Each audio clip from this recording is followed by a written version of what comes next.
Ora, sejam bem-vindos para mais um vídeo e para mais uma apresentação de um livro, e hoje vamos falar sobre um assunto delicado, um assunto complicado e um assunto polémico. Vamos falar sobre a ideologia de género. Portanto, vamos falar sobre um livro que explica o que é a ideologia de género. Mas desde já devo fazer aqui alguns avisos. Este canal é um canal para divulgar conhecimento. Portanto, o objetivo deste canal é a leitura de livros, de literatura e de cultura. E como tal, este canal, Ocidente Neri, não se opõe a ninguém, não se opõe a pessoas e não procura, digamos assim, criar, polémicas, não é? Daí ser também um canal de divulgação, como eu disse, do conhecimento, e não um canal que é um canal que comenta a atualidade, como eu já tenho dito. Então, como apenas alguns avisos, portanto, vamos então falar do livro A Ideologia de Género e, como tal, vamos procurar definir o que é a ideologia de género, sempre dentro do livro. Vamos já ver qual é o livro e quem são os autores, e também procurar mostrar em termos de conhecimento científico o que significa a ideologia de género em termos de ideologia. Portanto, isto aqui não vamos falar de pessoas, não vamos falar de grupos, não vamos falar nada contra ninguém. Este canal não se opõe a ninguém. E devemos também avisar que não temos nada contra indivíduos, não temos absolutamente nada contra preferências sexuais de cada um. Cada pessoa individualmente sabe da sua própria vida. Este canal apenas busca, digamos assim, apresentar as ideias.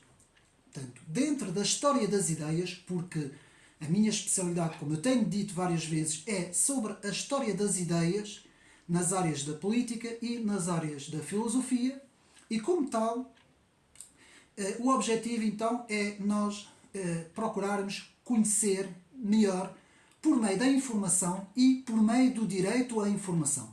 Como tal, antes de nos debruçarmos sobre o livro, eu quero também aqui neste canal, mais uma vez, relembrar o artigo 37 da Constituição da República Portuguesa. E como tal, o artigo 37 nos diz, na linha A, na linha 1, todos têm o direito de exprimir e divulgar livremente o seu pensamento pela palavra, pela imagem ou por qualquer outro meio, bem como o direito de informar, de se informar e de ser informado sem impedimentos nem discriminações. E na linha 2, o exercício destes direitos não pode ser impedido ou limitado por qualquer tipo ou forma de censura. Pronto. Isto, portanto, no que diz respeito à Constituição da República Portuguesa. Sabemos que o canal YouTube tem as suas regras e vamos tentar então respeitar as regras do canal para a comunidade, apenas dando informação. Portanto, mais uma vez, eu repito, este canal não se opõe a ninguém, apenas tenta divulgar o conhecimento por meio dos livros. E também devo de dizer que tudo o que eu vou dizer não é da minha opinião, embora até possa concordar, mas isto é outro assunto. Tudo o que vou aqui dizer tem a ver com o livro que eu vou apresentar, porque este canal é um canal que apresenta livros. Então, vamos depois disso a começar a falar deste livro que eu tenho aqui.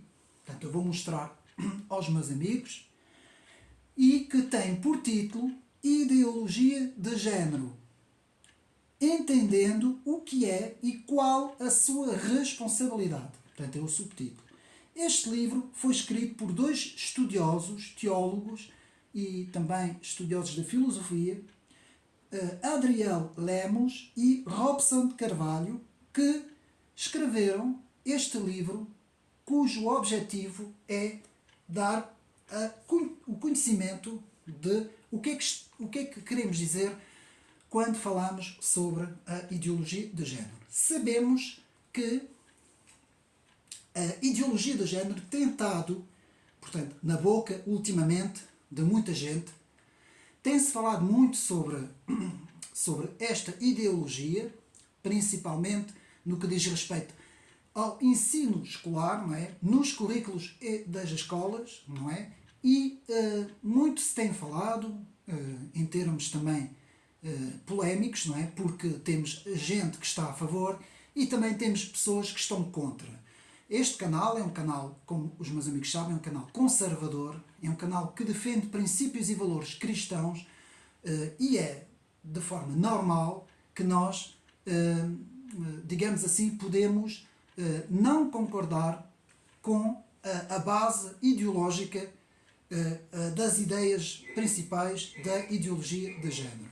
Então, nós vamos aqui começar a falar do livro, em que temos, portanto, logo a entrada do livro, o prefácio, e podemos ler que a grande ideia do livro, portanto, logo no prefácio, vemos que a ideologia de género nos diz que homens e mulheres são construções sociais.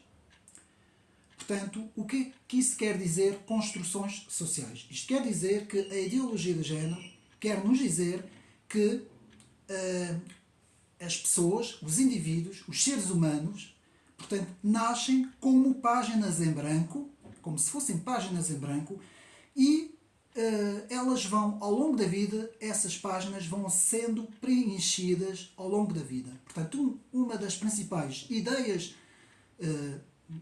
portanto, na base destas ideias, não é, que vamos ver no tempo e na história, de onde é que estas ideias vêm, uma das principais bases é, portanto, que o homem é uma construção social. Aqui, quando eu emprego a palavra homem, quer dizer ser humano. Estou, portanto, a falar do ser humano no geral. Portanto, o homem é uma construção social.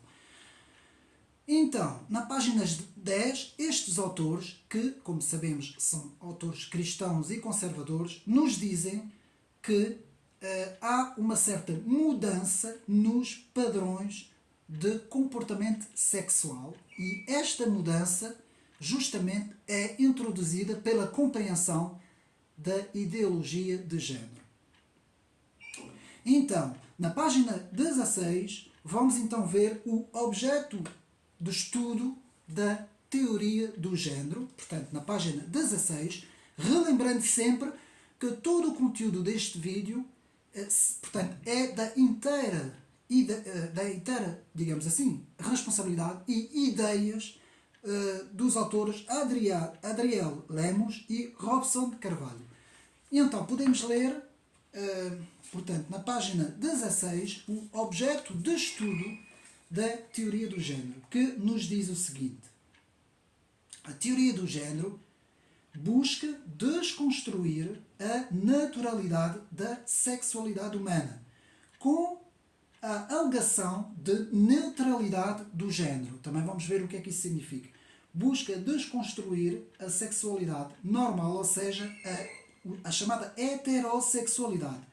Busca desconstruir o pilar mais básico de qualquer sociedade e também um dos pilares, portanto, do cristianismo, a saber, a família. Esta ideologia busca desconstruir os papéis, dentro da sociologia, os papéis masculinos e femininos do pai e da mãe, e também busca invalidar as doutrinas bíblicas. Portanto, esta é uma das principais definições destes autores sobre, portanto, o objeto da ideologia de género. Na página 16, continuando, os autores também nos falam que há uma certa pressão e que vai criar uma certa censura daquilo que os autores, Adriel Lemos e Robson de Carvalho, nos falam da patrulha, a chamada patrulha do politicamente correto. O que é que isso significa? Ou seja, há de facto, digamos assim, um género de uma análise grande na sociedade, não é? Em que vamos ter aqui grupos que vão, digamos assim, tentar fazer digamos assim, uma certa busca, digamos assim, para encontrar quem de facto não está tendo uma linguagem correta dentro do chamado politicamente correto, e é por isso que esses autores vão chamar esses grupos de as patrulhas do politicamente correto, que são as patrulhas que, digamos assim, buscam em toda a informação na sociedade, buscam encontrar, portanto, quem se opõe a estas ideias, não é? E com isso vão criar aquilo que nós chamamos o cancelamento, que é cancelar indivíduos, geralmente são indivíduos muito conhecidos, indivíduos que têm um certo peso na sociedade, não é? Em termos políticos, mediáticos, no mundo artístico, não é? No mundo também, do mundo da filosofia também, em várias áreas, e essas pessoas que têm, digamos assim, um alcance muito grande, que conseguem chegar a muitas pessoas, muitas vezes, essas pessoas são escrutinadas e essa patrulha do politicamente correto vai então cancelar essas pessoas se essas pessoas não estiverem, portanto, digamos assim, dentro desta visão que acaba por ser um pensamento único, torna-se assim um pensamento único, e dentro desta visão da ideologia de género. Então, na página 23, os autores nos falam em duas visões do mundo que se chocam. Portanto, temos o marxismo cultural, que vai criar depois o neomarxismo e todas as ideologias que vão sustentar a ideologia de género, e depois temos a visão da cultura judaico-cristã, aquilo que nós chamamos aqui no mundo ocidental, a cultura judaico-cristã, e os autores nos dizem que há um choque entre essas duas visões, não é? A visão do marxismo, do neomarxismo cultural e da visão judaico-cristã. Há um choque. Então, para percebermos melhor, na página 24 vamos ler então a definição do que é a ideologia de género. Na página 24, podemos então ler, basicamente, a ideologia de género seria dizer que ninguém nasce homem ou mulher, ou seja, cada indivíduo constrói a sua própria identidade, nós podemos ver aí o construto social, não é? Construção social, constrói a sua própria identidade ou o seu género. Nesta perspectiva, o género não seria o caráter biológico, vamos ver a importância dessa palavra biológica, do indivíduo a partir da diferenciação entre homem e mulher, dado no nascimento com a verificação, portanto, da questão biológica. Género seria então uma construção social, nós vamos ouvir isso muitas vezes aqui no vídeo, uma construção social com a ideia de que todos nascem iguais e a diferenciação entre homem masculino e mulher feminina é desenvolvida pela sociedade por um processo histórico e cultural. Portanto, na página 24, como meus amigos podem ver, eu estou aqui a citar os dois autores, Adriano Lemos e Robson de Carvalho. Portanto, continuando, já vimos mais ou menos a definição da ideologia de género. Na página 26, os autores vão nos falar do filósofo Karl Marx, que identificou a família tradicional, aquilo que nós chamamos a família tradicional, ou seja, a família heterossexual, com o homem e com a mulher. Segundo as palavras de Karl Marx teria identificado já nessa altura, não é? Quando Karl Marx, portanto, produziu as suas obras no século XIX, teria identificado o problema da sociedade na família tradicional. Portanto, é isso que nós temos que ver. As ideias, agora vamos estudar as ideias da esquerda, as ideias marxistas e depois neomarxistas, e vamos ver que Karl Marx identificou o problema na família tradicional e principalmente na figura do pai. E nós aqui temos que perceber que nas sociedades antigas, clássicas e medievais, até mais ou menos chegando, digamos assim, podemos dizer ao século XVIII, século XVII, século XVIII, principalmente nas ideias das luzes, não é? Século XVIII, que até aí a figura do pai era a figura, em termos de hierarquia, era a figura principal da sociedade, não é? As sociedades eram regidas pelo catolicismo romano e também o protestantismo, em algumas partes da Europa do Norte e nos Estados Unidos, não é? Recentes Estados Unidos, que estava-se a formar por essa altura, no século XVIII. Então temos a figura do pai como a figura central da sociedade. E então Karl Marx, no século XIX, vai identificar o problema do mundo, o problema da sociedade, o problema na luta de classes, como Karl Marx nos diz, vai identificar o problema na família tradicional e principalmente na figura do pai, que é isso que nós temos que entender. Então, na página 30, vamos então ler aquilo que estes autores nos falam de polilogismo. O que é que isso quer dizer, o polilogismo? Vamos então ler a definição que estes autores nos dão. O polilogismo, vamos ver que está ligado a tudo o que eu estou a dizer. Portanto, polilogismo, doutrina que assegura que a estrutura lógica humana difere-se entre as pessoas devido à sua classe, etnia ou nação. Ou seja, cada etnia possui sua lógica e, portanto, sua própria filosofia, economia, etc. Não é? Com esse entendimento, não era necessário refutar ideias com argumentos sólidos e inteligentes, mas sim refutar ideologias, denunciando a classe, a etnia ou a origem social dos seus autores. Portanto, o que é que isso quer dizer? Aqui vemos a importância do polilogismo na definição da esquerda marxista sobre que a luta de classes, ou seja, tudo é uma luta entre as classes, não é? Então, podemos ver, e os autores continuam na página 31, que a esquerda busca então cancelar os indivíduos ao invés de debater ideias. Isso é muito importante. Ao invés de se debater as ideias, no plano das ideias, como se nós tivéssemos um debate entre 3 ou 4 pessoas e cada uma delas vai debater as suas ideias e cada ideia dessas 3 ou 4 pessoas vão ser ideias diferentes, não.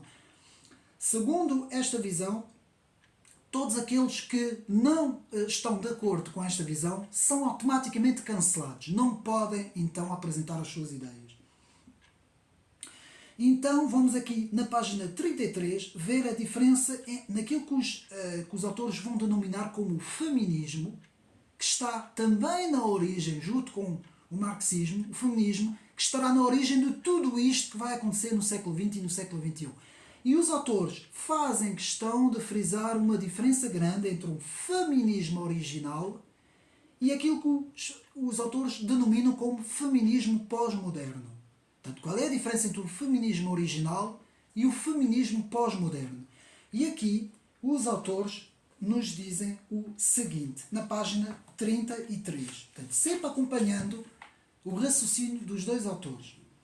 O feminismo, na sua essência, buscava maior espaço para as mulheres, respeito e liberdade, enquanto que o feminismo pós-moderno, o feminismo atual, embebido pela visão marxista de relação opressora de classes, busca superioridade e privilégios. Portanto, podemos dizer que o feminismo original, que era bom, que era saudável, que defendia a mulher, foi corrompido pela militância oriundo do pensamento marxista. Lá está. Aquilo que é bom, que é saudável, que é um feminismo, que é a defesa dos direitos das mulheres, foi corrompido por essa visão neomarxista e transformou-se num feminismo pós-moderno que acaba por ser o contrário da sua essência, que era o feminismo original.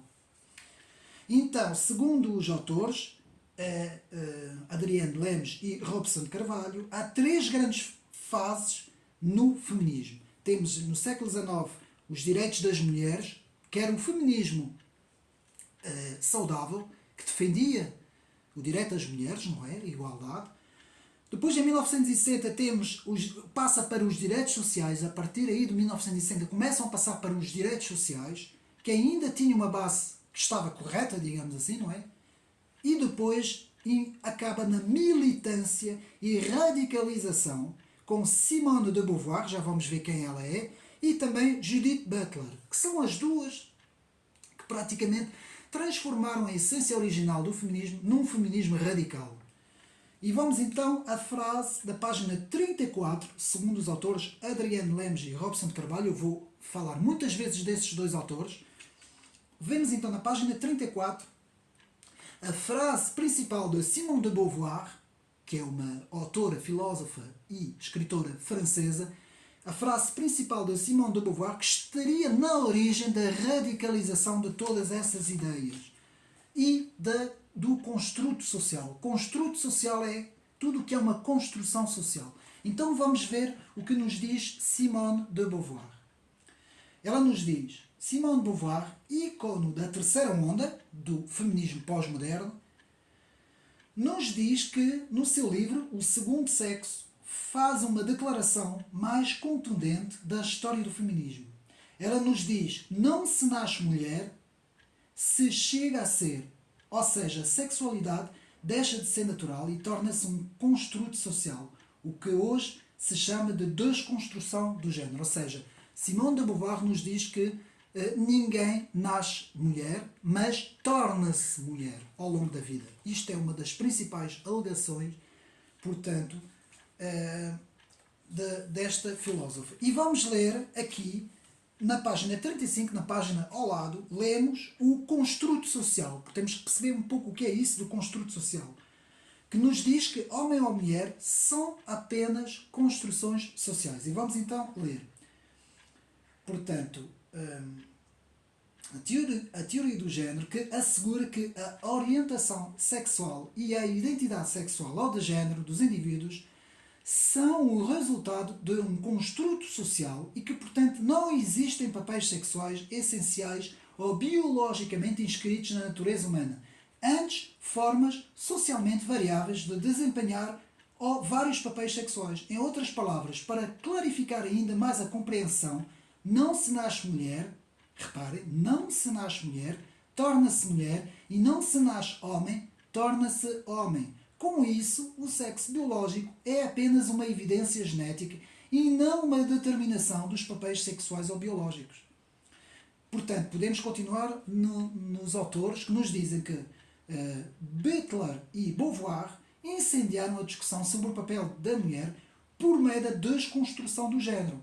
Pois se realmente ser mulher é apenas uma construção social, não tendo nenhuma relação com a biologia e a genética humana, então, segundo tal ideologia, o ser biológico homem pode também se tornar mulher e o ser biológico mulher torna-se também homem. Com isso, segundo eles, desestrutura-se toda a cultura patriarcal da cultura judaico-cristã existente no mundo. Portanto, estas duas autoras, que podemos ver, Simone de Beauvoir e Judith Butler, foram as principais autoras que, portanto, refutaram o aspecto biológico e puseram a ideologia de género, como nós vamos ver, nas áreas da sociologia e das ciências humanas. Saíram das áreas científicas, biológicas e se transpuseram, portanto, nas áreas da sociologia, que são as áreas, digamos assim, as ciências humanas, digamos assim, não é? Então, na página 44, houve então influência dos estudos dos géneros nas escolas e nas universidades, segundo estes autores, que nos dizem que, por intermédio dos professores e por intermédio dos currículos escolares, vários fóruns intelectuais, políticos, filósofos, jornalistas, investigadores, que ao longo das décadas foram sendo influenciados, meus amigos, porque nós quando estamos numa universidade e tiramos um curso, se nós, digamos assim, ao longo de todo o curso, se nos é, digamos assim, apresentado uma visão constante nas aulas, não é?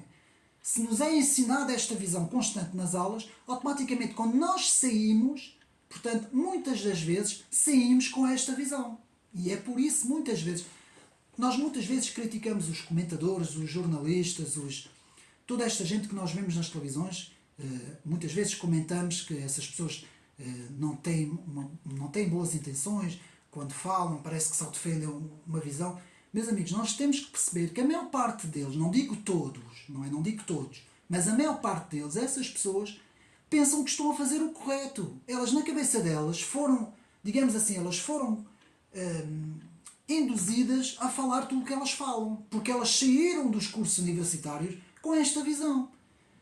Que era aquilo que o professor Olavo Carvalho fartava-se de nos dizer, não é? Durante 30 ou 40 ou 50 anos, o que é que aconteceu?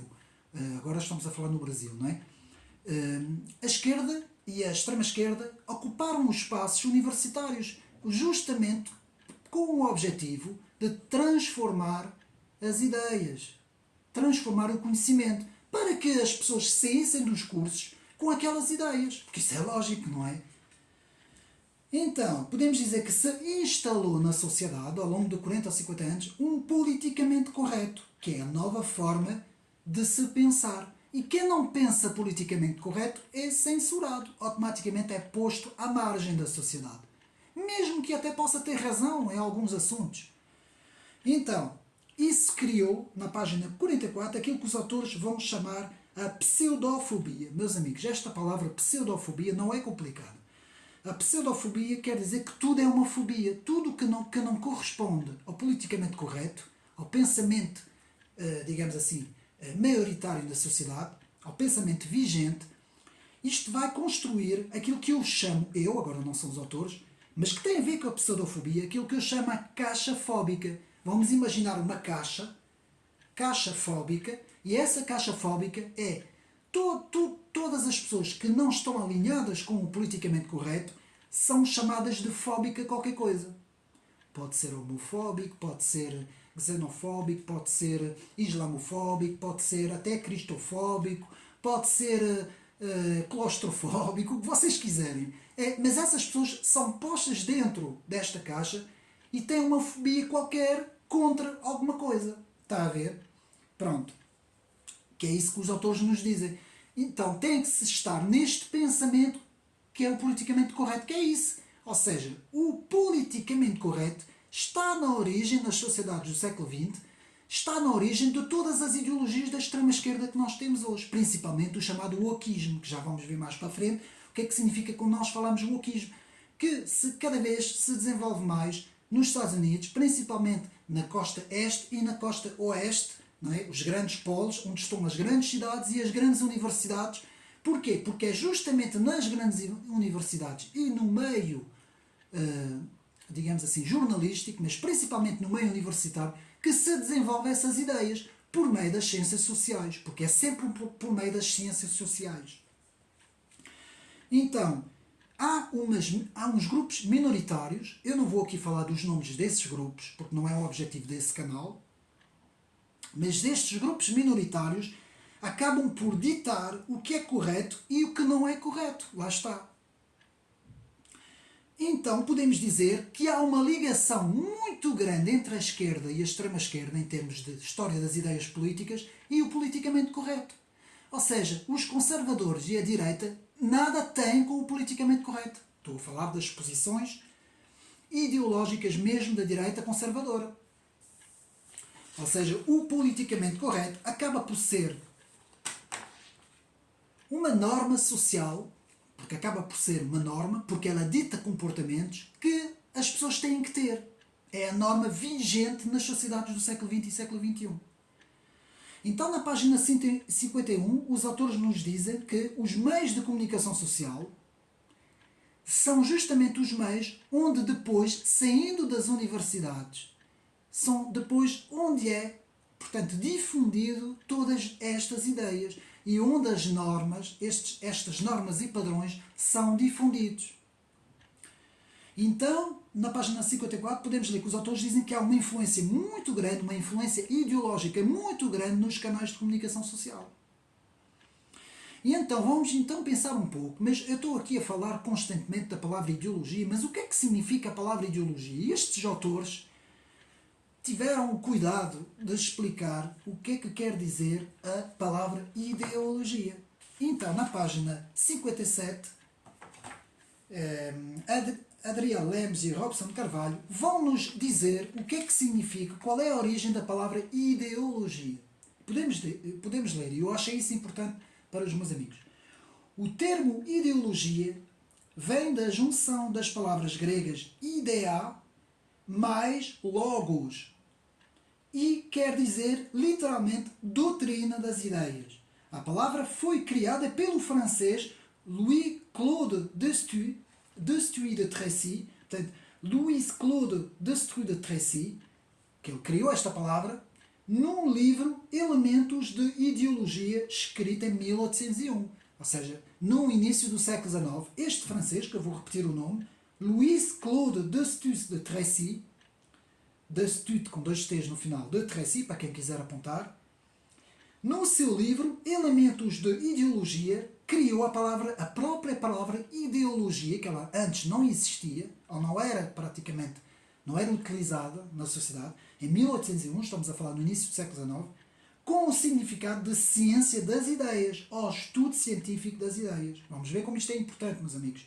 No campo sociológico, a ideologia é vista a partir de uma associação de representações e ideias produzidas por um determinado grupo social. Portanto, eu vou repetir agora essa segunda parte que é muito importante, meus amigos.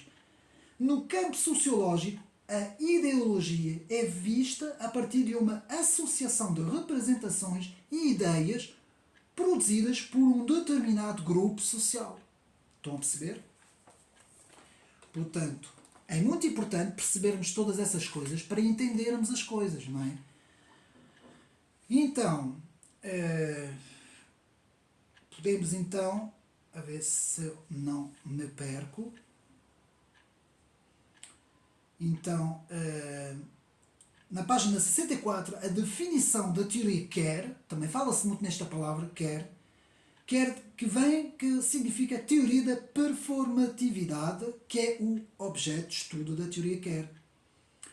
Ou seja, a performatividade, que significa, então, os estudos sobre as principais reivindicações dos grupos minoritários, cujo objetivo, na página 69, cujo objetivo é, então, a reorientação sexual das sociedades.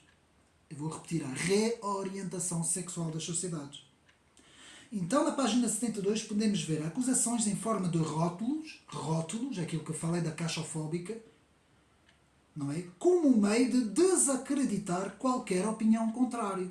Ou seja, se eu for à televisão debater com alguém uma situação qualquer sobre a ideologia do género, e no início do debate, se eu começar a falar algumas coisas que os meus oponentes vão achar que não está, digamos assim, no politicamente correto daquilo que eu deveria dizer, eu vou ser logo, digamos assim, colocado dentro dessa caixa fóbica e depois os meus argumentos já não têm validade porque eu já não consigo exprimir-me. Eu vou ter que me explicar da acusação ao invés de estar a explicar o porquê que as minhas ideias não são as ideias da teoria do género, por exemplo. Estão a ver? E o tempo que eu vou perder a explicar o porquê que eu não sou isto, que eu não sou aquilo, que eu não sou essas fobias todas da caixa fóbica, tudo isso vai dar vitória ao adversário, cujo único objetivo é desacreditar os meus argumentos.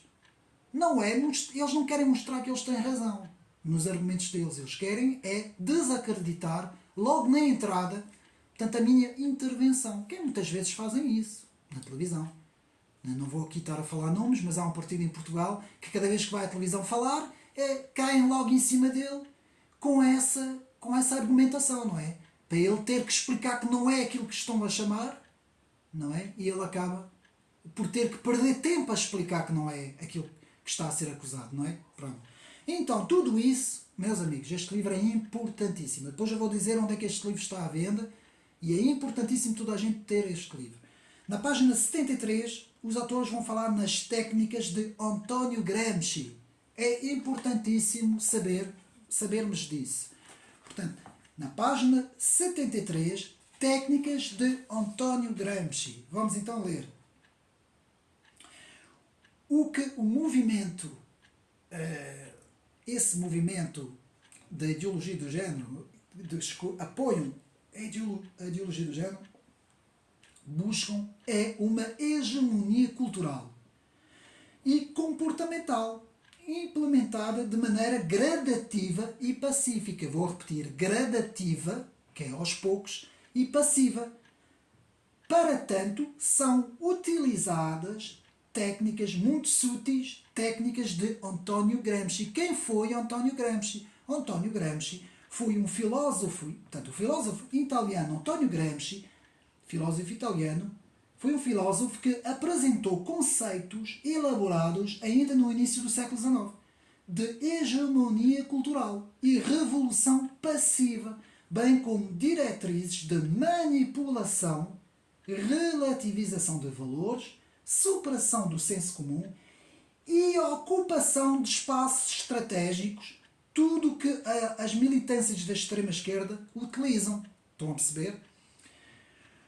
Portanto, a hegemonia cultural ocorre quando um grupo ou um conjunto de grupos da sociedade, organizados em associações ou partidos, conseguem exercer influência suficiente sobre outras pessoas a ponto de direcioná-las.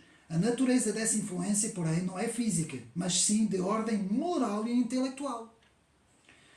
Portanto, o convencimento é alcançado com infiltração lenta e gradativa de ideias revolucionárias, sem que a sociedade perceba, sempre pela via pacífica, legal e institucional, entorpecendo consciências e massificando a sociedade com uma propaganda subliminar. Meus amigos, não é proibido fazer isso, atenção. Eu às vezes ouço muita gente da direita e conservadores, eles ocupam espaços e estão a dar lavagens de cérebro nas escolas. Mas amigos, eles podem fazer isso porque não há nenhuma lei contra isso. Infelizmente, há na Constituição uma lei que diz que não se pode doutrinar. Não é? Ela está na Constituição da República. Mas isto é feito muito sutilmente, muito gradativamente na comunicação social. O que é que a direita tem que fazer? O que é que os conservadores têm que fazer? Uma contra-desconstrução. Existe uma desconstrução gramsciana, digamos assim. Então a direita tem que criar uma contra-desconstrução gramsciana. Desconstruir o que eles estão... Desconstruir a desconstrução deles. Ou seja, eles desconstroem, nós vamos construir. Vamos destruir a desconstrução deles e vamos construir. Que é exatamente isso que eu estou a fazer. Mas amigos, importantíssimo este livro. Eu vou mostrar novamente a capa. Ideologia de género. Entendendo o que é e qual a sua responsabilidade. Não é? Entendendo as coisas, explicando as coisas de forma calma, sem nomear ninguém e sem faltar ao respeito a ninguém, nós podemos simplesmente, por meio do conhecimento científico, explicar as coisas. Que é isso que nós temos que fazer, que eu estou aqui a fazer. Então, na página 74, então, esses dois autores, a relembrar, portanto, Adriel Lemos e Robson Carvalho, que nos falam, portanto, da ocupação dos espaços estratégicos. E eu vou ler novamente, página 74. A ocupação dos espaços estratégicos. O que é que isso quer dizer? Portanto, essas pessoas desses grupos minoritários são pessoas influentes em todas as áreas, torna-se fácil conseguir o convencimento por meio da manipulação. Outra técnica de Gramsci, amplamente utilizada pela política vigente e pelos movimentos que desejam implantar essa nova maneira de ver, essa nova ordem, estabelecendo um novo sistema de governo socialista-comunista, é denominada ocupação de espaços. Os ideólogos de género têm buscado ocupar espaços na política, nas escolas, na mídia, na sociedade e nas discussões sociais e culturais. E eu até acrescento também no meio jurídico. Não é? Tribunais, tudo isso tem, meus amigos, isto é muito sério o que eu estou aqui a dizer. Porque essas ideias são difundidas, não é? Principalmente pelo que nós chamamos de direito positivo. Que isto é outra questão, é outro vídeo que eu um dia irei explicar melhor a relação do direito natural e a relação do direito positivo. Então, ora, um dos frontes mais importantes da estratégia revolucionária de António Gramsci é aquela que se empenha em ocupar espaços nas instituições da cultura, educação e jornalismo, expulsando os adversários e colocando em seu lugar os militantes e colaboradores do partido. os ativistas culturais. Portanto, o objetivo final é ocupar todos os espaços de modo que não existam mais intelectuais fora do controle do partido. Meus amigos, estas palavras são do livro Olávio de Carvalho, portanto os autores foram buscar, o livro de Olávio de Carvalho, que depois no fim irei dar a bibliografia. Onde é que está, portanto, o título? Penso que esteja aqui. Carvalho. Ocupação dos espaços. Portanto, Olavo de Carvalho escreveu um livro que se chama Ocupando Espaços, da editora Diário do Comércio, em abril de 2008. Aliás, nem é um livro, é um artigo. Está aqui a dizer artigo. Em abril de 2008, Olavo de Carvalho, Ocupando Espaços. Portanto, é isso que nós temos que entender. Portanto, é da maneira como as coisas são, portanto, digamos assim, feitas. Então, podemos dizer que existe, de facto, nesses termos que nós temos estado a ver, existe então uma certa manipulação das estruturas cognitivas, principalmente nos adolescentes e nas crianças, nos jovens e nos adolescentes. Digamos assim, uma manipulação cognitiva por meio também daquilo que alguns filósofos chamam de relativismo moral. O relativismo é aquilo que nos diz que não existe algo que seja verdadeiro ou falso. Não existem padrões absolutos. Todos os padrões são relativos. Ora, se não existem padrões absolutos, o meu amigo está ali, tem a sua maneira de pensar, ele tem a sua forma de ver as coisas e eu tenho a minha forma de ver as coisas. Ele acha que o bem, para ele, o bem é fazer algo que eu vou achar que não é bom, mas ele acha que é bom, e eu vou fazer alguma coisa que é bom e ele acha que não é bom. Então os nossos padrões vão chocar, porquê? Porque não existe em cima de nós dois, não existe um padrão que seria um padrão absoluto que nos diz o que é o bem e o mal, que nos define de facto o que é o bem e o mal. Não havendo isso, uma sociedade torna-se completamente relativa, não é? Relativista, digamos assim, e então torna-se pura anarquia, porque cada um faz aquilo que bem lhe apetece e entende, não é? Então depois não há ordem social, não é? Que é isso que se diz como relativismo moral. Portanto, a definição desse relativismo moral pode ser muito bem visto naquilo que os autores, agora tem a ver com o Brasil, na página 77, nos falam da lei da mordaça, que é uma lei que no Brasil saiu que significa os limites das capacidades de expressar livremente as suas ideias. Isto foi chamado de lei da mordaça. Não se pode exprimir livremente as nossas ideias. Depois os autores vão continuando a desenvolver no livro, não é? E vão falar das ideias de Herbert Marcuse, da Escola de Frankfurt, e da liberalização sexual. Na página 80 vamos ver a utilização das escolas, isto está tudo no livro, não é? Nas escolas para difundir as ideias, as ideologias.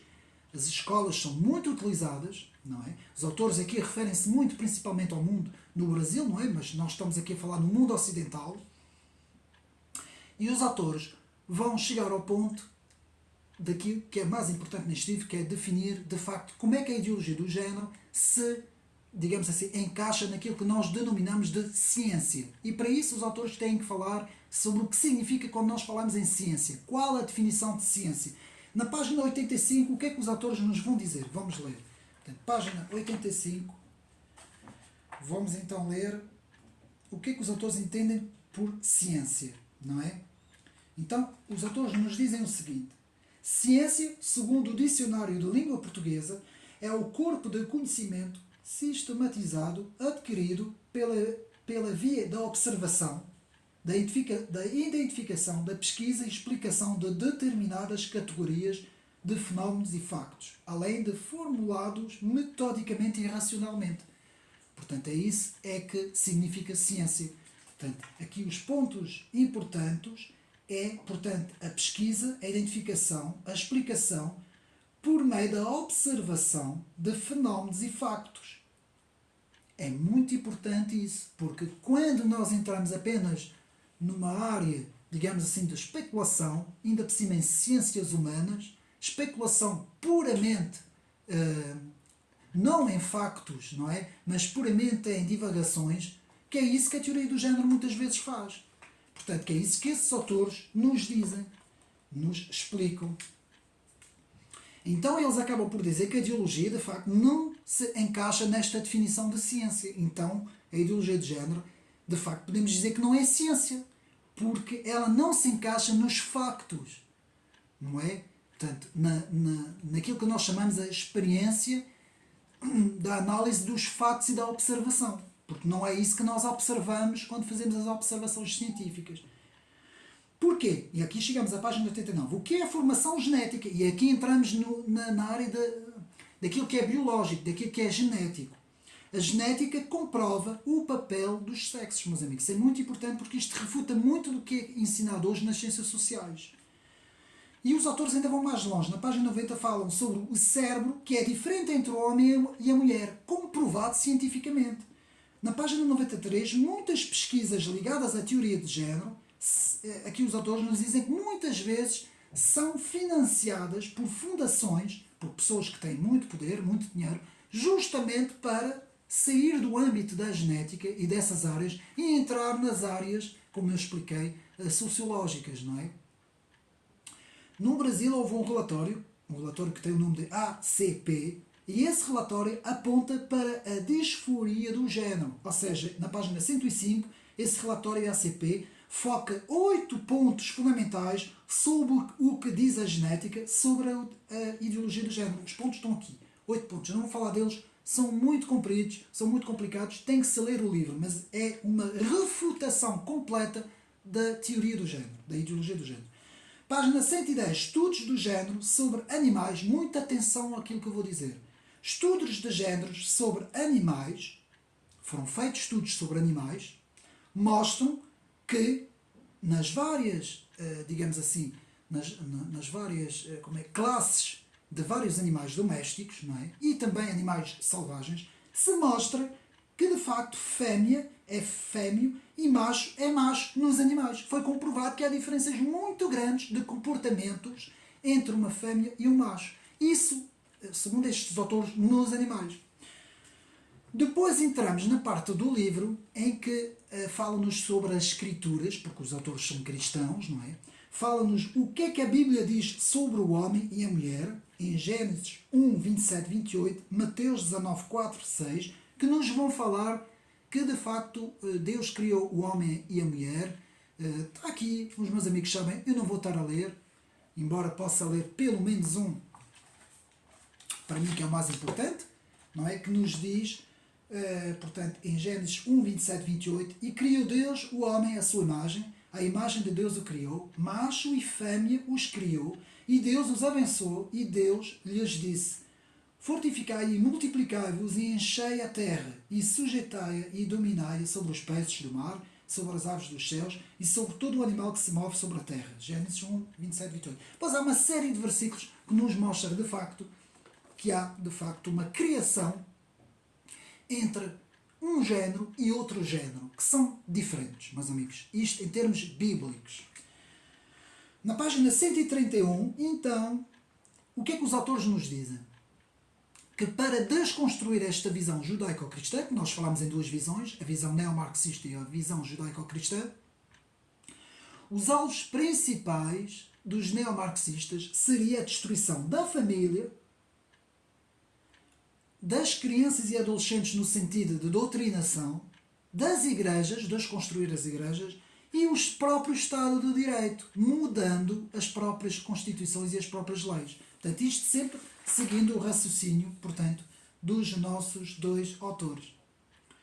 E porquê também nas crianças e nos adolescentes? Na página 138, os autores nos dizem que a vulnerabilidade encontra-se justamente nas crianças e nos adolescentes. E nos adolescentes, os autores nos dizem que é um terreno muito fácil para a implementação de ideias, porque é nesta altura que se formam as ideias principais, não é? Porquê que, por exemplo, porquê que as redes sociais, porquê que os programas dentro dos telemóveis e dos computadores, não é? As redes como o TikTok, por exemplo, os canais como a Netflix, por exemplo, a própria internet em si, a própria música, não é? Os canais de música, tudo isso tem uma grande influência nos adolescentes, porque eles são muito mais receptivos do que nós, os adultos, não é? Então, aqui na página 139, temos os terrenos estratégicos da esquerda progressista e gramscista, não é? Que utiliza, como nós vimos, as técnicas de Gramsci, são a televisão, a escola e a internet. Por meio da televisão, que já não é tanto, porque os jovens hoje já é mais, portanto, são mais os adultos e os mais velhos, não é? Que veem a televisão, mas principalmente as escolas e a internet são as duas grandes áreas onde a ideologia de género se expande, não é? Digamos assim. Na página 147, os autores vão nos falar de Jacques Derrida, o pós-estruturalista da desconstrução, que nós já estudamos aqui as suas ideias no canal, que nos fala da desconstrução do homem pelas ideias de Jacques Derrida, página 147.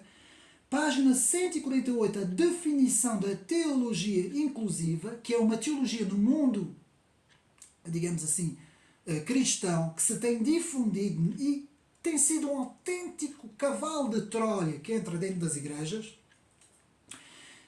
A teologia inclusiva diz que qualquer ser humano e suas preferências sexuais deve ser, portanto, incluída, portanto, no Evangelho. Ora bem, o Evangelho aceita toda a gente, porque Deus ama todas as pessoas. E Deus ama todos os pecadores. Mas Deus não ama o pecado. E aqui, eu não me vou ater muito nessa questão da teologia inclusiva, mas aqueles que estudam teologia, estou agora a falar aqui para os cristãos, para os teólogos, para os pastores, para os professores, até também na Igreja Católica, para os padres e para todos aqueles que estudam essas áreas, para estudarem a teologia inclusiva a fundo, para verem bem o que é que essa teologia nos diz. E porquê é que estes autores nos falam de um autêntico cavalo de Troia que entra para dentro das igrejas? Página 165, vemos a defesa contra a ideologia progressista. Agora os autores vão nos falar uma série de coisas que podemos fazer para, digamos assim, blindar, não é, contra todas essas ideologias, passar o mais tempo possível com a família. Os pais têm que passar o mais tempo possível com os filhos. Mas não é passar tempo na internet, meus amigos. É passar tempo brincando com os filhos, estando com os filhos, andando com os filhos e conversando com os filhos. Falando muito com os filhos, é o que os autores nos dizem. Página 167. Uma família unida, estruturada, vence o inimigo. Repito. Uma família unida, estruturada, vence o inimigo. Então, na página 167, 168, 169, vemos família educa, a educação pertence à família, a igreja congrega, não é a igreja que dá a educação é com os pais, a igreja congrega, faz a comunhão entre os crentes, e agora estou a falar para o meio cristão. E por fim, a escola ensina. O papel da escola é ensinar as matérias, ensinar a ler e a escrever nas matérias básicas e depois todo o desenvolvimento das disciplinas à volta, portanto, da leitura, da escrita e também, em termos matemáticos, não é? A contar e a fazer as operações e depois, então, subindo ao fim dos anos em várias outras disciplinas, mas todas essas disciplinas são disciplinas de conhecimento científicas, ou seja, a escola serve para aprender, contar e ler, meus amigos. Nas crianças, as escolas servem para ler, escrever e contar. Escolas não são lugares para ideologias que visam coisas completamente que nada têm a ver com o conhecimento, digamos assim. Então, portanto, podemos dizer que a família tem a primazia da educação, a igreja tem a primazia da congregação e a escola tem a primazia do ensino, dito pelos dois autores. Página 162, os autores falam em atividades subversivas em salas de aula. Que eu não vou falar disso, mas amigos, está tudo no livro. Não vou falar porque questões aqui complicadas de censura, está tudo aqui no livro. Página 173, muitos jovens saem das universidades ideologizados, é assim que eles utilizam a palavra, ideologizados por essas ideias progressistas da extrema esquerda. Meus amigos, nós estamos a falar aqui na Europa, Portugal, Europa. Imaginem o que é que se passa nos Estados Unidos, não é? Desde os anos 60, que tem vindo cada vez mais a piorar, principalmente desde 2015, 2016 para cá, quando aparecem aqueles grupos, que não vou dizer os nomes, da extrema-esquerda americana, que as universidades americanas, eu vi só para vocês verem, vi um documentário sobre a Universidade Evergreen, eu não sei se é assim que se diz, mas eu penso que é Evergreen, é que até professores da extrema-esquerda daquela universidade foram expulsos por qualquer coisinha que eles dizem que não está no que. Porque houve minorias que tomaram conta da escola. Meus amigos, naquela universidade, e houve muito mais universidades nos Estados Unidos, não é? Aquela ideologia, aquele grupo minoritário tomou de tal forma o controle da escola que o próprio diretor, toda a gente obedecia àquele grupo. Portanto, eu fiquei com os cabelos em pé, o documentário é 1 hora e tal, acho eu, chama-se mesmo em francês, portanto não existe em português, não está traduzido, que chama-se a ideologia de Evergreen, não é? A Universidade Evergreen, como é que o wokismo tomou completamente conta daquela universidade. E imaginem só também, no meio empresarial, na Silicon Valley, nas grandes empresas norte-americanas da Califórnia, aquela ideologia está completamente disseminada. Quem não pensa daquela forma, meus amigos, não tem lugar naquelas instituições. A coisa tornou-se muito. A coisa está tão grave, que está a haver uma rejeição nos Estados Unidos, meus amigos, dito por pesquisas que eu fiz, uma rejeição muito grande da população em relação a essas ideias, porque essas ideias atingem os picos, digamos assim, das elites, não é? Das elites em termos universitários e em termos jornalísticas e também em termos do próprio meio político, não é? E até podemos dizer, isto já está a fugir um pouco do âmbito do vídeo, que no Partido Democrático e no Partido Republicano, no Partido Democrata, o partido tem tendência a ir para a extrema-esquerda, radicalizar-se para a extrema-esquerda, e no Partido Republicano é o contrário. O Partido Republicano está a ir para a extrema-direita. Vejam bem o perigo que está a acontecer nos Estados Unidos. Estamos a ter duas visões contrárias, eles não se estão a entender. Não é como cá, em Portugal, que a Assembleia da República são todos iguais. Praticamente todos iguais, todos dão a mão, todos pensam da mesma forma. Não, nos Estados Unidos há uma grande divergência entre os democratas e os republicanos neste momento, meus amigos. E tudo isso passa por essa visão wokista, não é? E por isso é que os republicanos, neste momento, estão a cair em cima dos democratas e a própria população. No meio dos Estados Unidos temos a população maioritária americana. E atenção, muitos imigrantes mexicanos, latino-americanos, porto-ricanos, que não estão nada alinhados nessas ideologias wokistas. Eles continuam fiéis à família heterossexual, a tudo isso, e está a haver uma grande destruturação, um grande fosso entre, portanto, a costa este, a costa oeste, que são completamente wokizadas, não é? Estão completamente wokizados em relação ao resto dos Estados Unidos, meus amigos. É um fenómeno que temos que acompanhar, o que se está a passar nos Estados Unidos. Portanto, esses autores na página 164, eu vou ler, falam-nos de que a casa é o castelo e a escola a sala de ensino. Eu vou repetir, a casa é o castelo e a escola é a sala de ensino. O que é que os autores nos querem dizer com isso? Então, os autores nos dizem o seguinte: a casa deve ser a primeira escola da criança e não o contrário. É em casa que a criança é educada e aprende a dizer bom dia, boa tarde, desculpa. É onde também se aprende a ser honesto, pontual, não faltar ao respeito, ter valores. Já na escola, os professores devem ensinar aquilo que eu disse: português, matemática, geografia, educação física, por aí fora. A casa é a fonte formal da educação dos filhos e não a escola. A escola ensina enquanto que a família educa. Aqui, meus amigos, eu fiz questão de sublinhar em fluorescente. Mais uma vez eu mostro a importância deste livro. Então é isso que os nossos dois autores nos explicam. Portanto, página 206, Deveres dos Cidadãos Cristãos. Aqui temos todo um desenvolvimento no fim. Página 222, a frase importantíssima de Edmund Burke, o grande conservador Edmund Burke, não é? Inglês. Houve aí um vídeo que ele disse, eu disse que ele era escocês, não, enganei-me. Edmund Burke é inglês, portanto. E tem essa frase, já agora fica retificado aqui, e tem essa frase muito importante para que o triunfo do mal, para o triunfo do mal, basta que os bons não façam nada. E é uma verdade. Se ninguém fizer nada, o mal vai triunfar em todo lado, não é? É um bocadinho verdade o que este autor, portanto, nos diz. Estamos a chegar quase ao fim do vídeo, não é?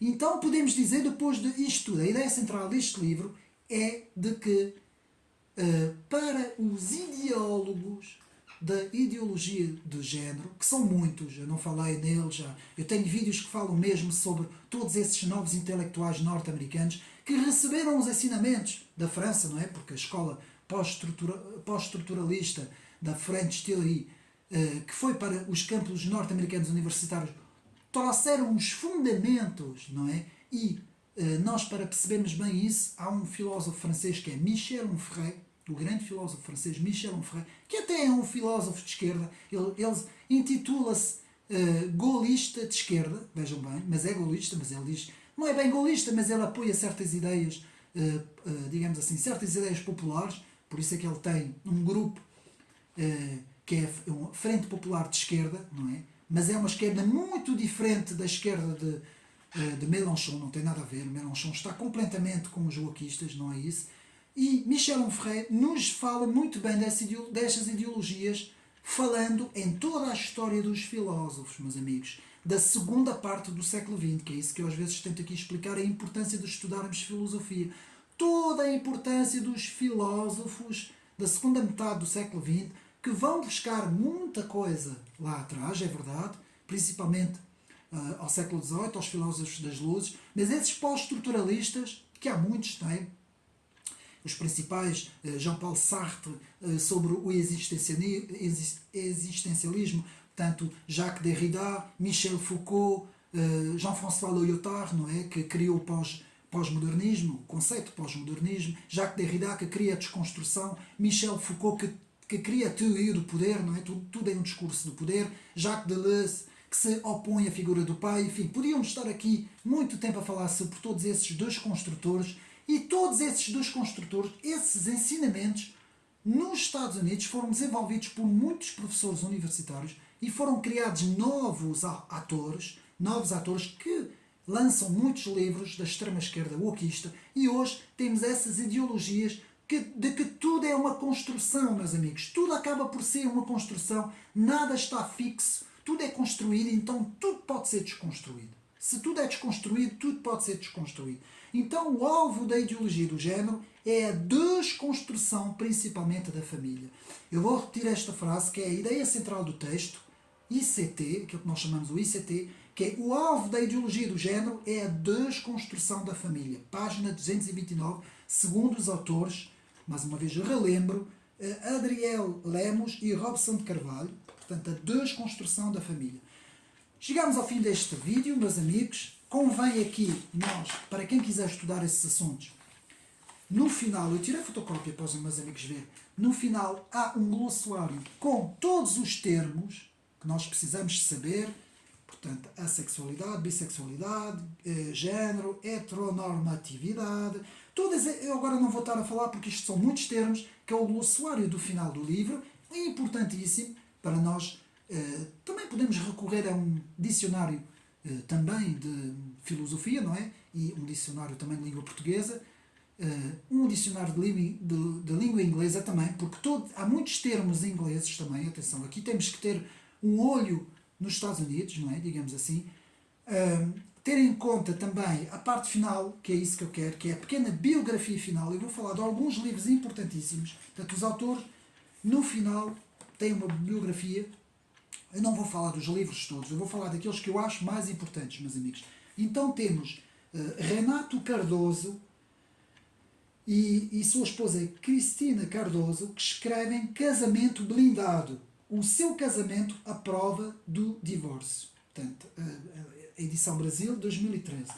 Depois temos o tal livro que eu falei, de Olavo de Carvalho, Ocupando os Espaços, editorial Diário do Comércio, que é um artigo, em abril de 2008.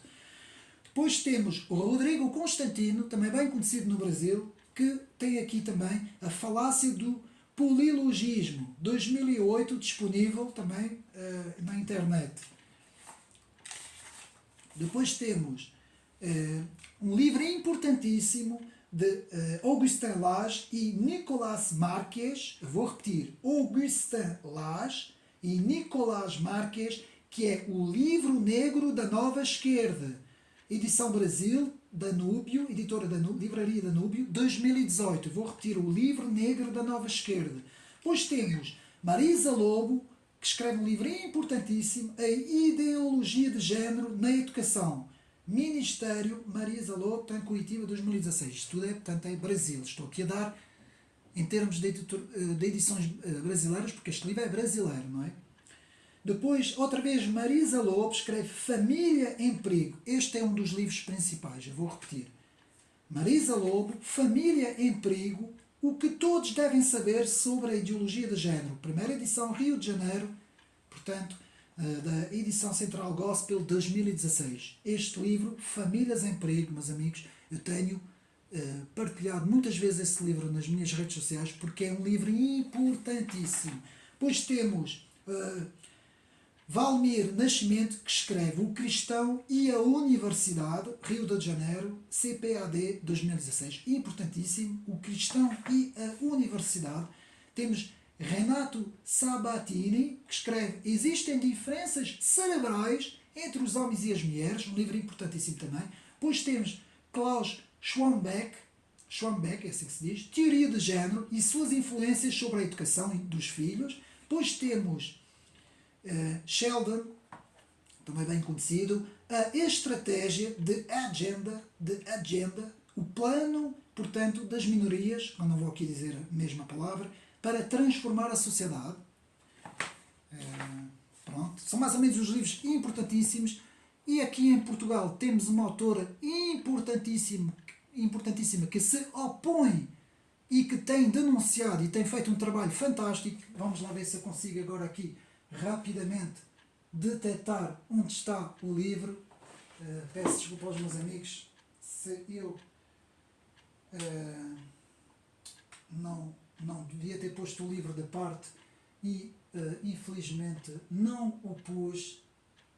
Isto vai demorar um bocadinho porque é muita coisa aqui na biblioteca e eu não consigo agora, de momento. Já encontrei, portanto, que é Maria Helena Costa. Aqui tenho um dos, não é o último livro, mas é um livro importantíssimo. Portanto, é a hora dos pais, não é? Uma defesa do superior interesse das crianças, mas reter esta autora, Maria Helena Costa, portanto, aqui em Portugal, seguir os trabalhos desta autora, importantíssimo nestas áreas, meus amigos, para quem, os pais, principalmente cristãos e também não cristãos, quem quer saber um pouco mais sobre tudo isso, o que é ensinado nas escolas, o que é que está a acontecer aqui em Portugal, não é?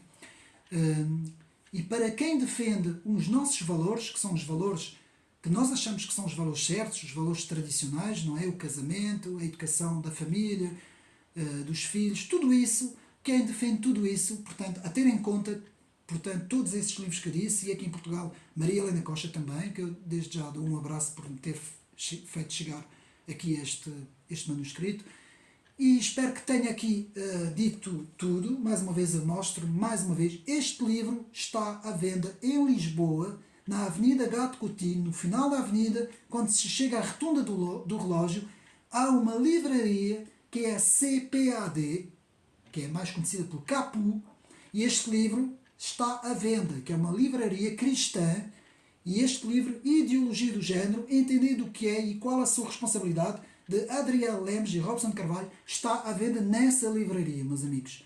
Portanto, espero ter sido útil, espero que eu consegui falar de tudo. Estas não são propriamente bem áreas da minha especialidade, não é?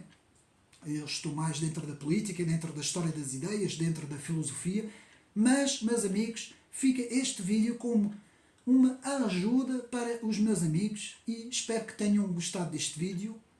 E um abraço e até uma próxima.